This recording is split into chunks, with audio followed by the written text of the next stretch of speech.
Intention matters.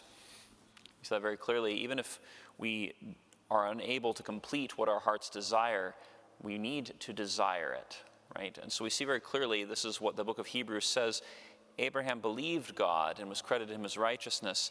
And when it said when he offered his son, he reasoned that God was able to bring his son back from the dead, because God had made sure promises to him that through Isaac all your descendants will be blessed. And so he's saying, well, what is this? This seems like a contradiction. It seems like God is asking something impossible. He's asking me to be irrational. He's given me this son that he promised, and then he's saying, offer your son. But he put him to the test to see if he put his hope in his son or in God. And isn't that the case that sometimes in our family we put our hope in our children, we put our hope in our spouse, we put our hope in other things? God is saying, you need to have your hope in me. I've made promises and I will keep them. But so often we hold things tightly. We can do this very easily in our ministry, in our marriages, in our jobs, and see them as the source of our happiness. Well, this is something God gave to me, and when it's taken away or when it's hard, you're like, what are you doing, God? What are you doing? We don't know. But in this moment, what we see very clearly is that Abraham loves God more than his son, and he believed that God had the power to bring his son back from the dead. That's what he reasoned. It's really remarkable when we think about that. I said, this, in fact, is a prefigurement of Calvary. Of course, we see very clearly the fathers of the church, they said, if you take this story literally, it's very brutal and barbaric. The whole point of it is to show us the spiritual reality that is a prevision of the cross, because the Father doesn't want us to offer ourselves in this way. He wishes to offer himself that way. But spiritually, we must be willing to offer our whole life to him. We see that Isaac is a willing offering, because there ain't no way a 100-year-old dad going to tie up his teenage son. Not going to happen unless if Isaac wants it. That's the hidden message of the story. We see that Isaac is a willing offering, and so he becomes an image of Christ. But of course, the ram dies in his place. We see Isaac being both the image of Christ, but then we see very clearly the ram becomes the image of Christ also. So there's a lot of imagery going on here. It's very spiritual, it's mystical, and it's meant to show us detachment and, in fact, what the Lord will do for us. This is important. We come to today's saint, and we see very clearly that Saint Maria Goretti offered her life for the Lord in a very real and concrete way. She was a little girl, grew up in a very poor family. Father died when she was very young, and so they were very poor and destitute, and they were working as farmers, and one of the farm hands, the relatives, his son Alessandro, older boy, she's a prepubescent girl. She's 12 years old, and he's trying to make advances on her, and she refuses him.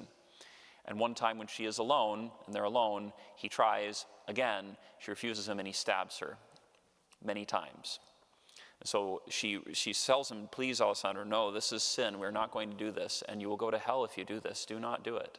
Right? So she even very clearly, her evangelical heart, she doesn't desire sin. She wishes to be pure of heart. She wants Alessandro also to turn away from this wicked desire. He doesn't listen. She then dies in the hospital, forgiving Alessandro.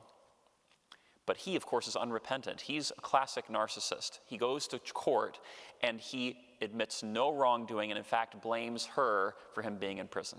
Isn't that interesting? So we see very clearly he's a wicked man. He has no contrition in his heart. He doesn't see anything wrong, and he's serving a life sentence in prison. During that time in prison, one night, he has a vision. He has a dream where Maria Goretti appears to him in a dream and hands him a rose for each stab wound. I forgive you, Alessandro. I forgive you, Alessandro. Forgive you, Alessandro. And he wakes up converted. He has complete conversion, and he spends the rest of his time in prison doing good, and he gets out early for good behavior. And then the first thing he does on his first day out of jail is he goes to Maria Goretti's mother and begs for forgiveness. And she says, he tells her what happened in prison, and he says, I beg your forgiveness for what I did to your daughter. I'm so sorry. And she says, if my daughter has forgiven you, who am I to withhold forgiveness from you? They embraced, and then they went to Mass together and received communion together after he had gone to confession in prison. See, isn't that remarkable? And at her beatification, they were together. At the beatification. He then, Alessandro, then entered religious life and spent the rest of his days as a very penitent monk doing penance for his sins. When Maria Goretti was canonized in 1950, it was the largest crowd that had ever gathered in Rome for a canonization for this 12-year-old girl martyr. She's the patron saint of teenage girls. I think she's a good example for today, yes? A needed one to say, I would rather offer my body, I would rather die than give up my chastity. I would rather die than sin, right? And so how often do we trade our purity for the smallest things? So she's a wonderful example to us. She's a tremendous saint. Exorcists say that she is one of the most feared saints because innocence, angelic innocence and purity, the devil hates it. So if you have difficulty with purity in your life, if you have difficulty with purity of heart, Maria Goretti is a beautiful example and also a great intercessor for you to drive out the demon of lust because she overcame him valiantly. If you have difficulty forgiving your enemies and those who've hurt you, maybe you've been abused in your lifetime, Maria is also a wonderful intercessor to give you the grace to forgive those who have hurt you. Because it's not worth it to hold on to unforgiveness. The Lord is enough, and he will provide healing and grace for you. St. Maria Goretti, pray for us.